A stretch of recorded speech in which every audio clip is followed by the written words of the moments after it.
अस्सलामुअलैकुम, मैं हूं सबा भट्टी और आप देख रहे हैं MAT20 न्यूज HD। आइए नजर डालते हैं आज की अहम खबर पर। खबर शामिल करते हैं हाफिजाबाद से। हमारे नुमाइंदा मोहम्मद यासीन की रिपोर्ट से डॉक्टर मोहम्मद इमरान को Hafizabad chemist and drug association के इंफॉर्मेशन सेक्रेटरी मुंतखब होने पर मुबारकबाद पेश करते हैं। फार्माकोन एकेडमी और सिटी लैब के चीफ एग्जीक्यूटिव ऑफिसर जनाब मोहतरम डॉक्टर मोहम्मद इमरान को Hafizabad chemist and drug association का इंफॉर्मेशन सेक्रेटरी मुंतखब होने पर दिली मुबारकबाद पेश की जाती है।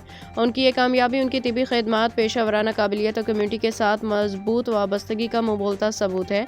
डॉक्टर मोहम्मद इमरान ने हमेशा सेहत आमा की बेहतरी और मेडिकल फील्ड में मुस्बत तब्दीलियों के लिए अमली इक़दाम किए हैं। उनकी क़ियादत में उम्मीद की जाती है कि केमिस्ट एंड ड्रग एसोसिएशन की सरगर्मियों में मज़ीद बेहतरी आएगी और सेहत के शोबे में अहम पेशरफ्त देखने को मिलेगी। दुआ है कि डॉक्टर मोहम्मद इमरान ने अपने फ़राइज़ को दयानतदारी और मेहनत से सरअंजाम देते हुए कम्यूनिटी की खिदमत में मज़ीद कामयाबियाँ हासिल करी।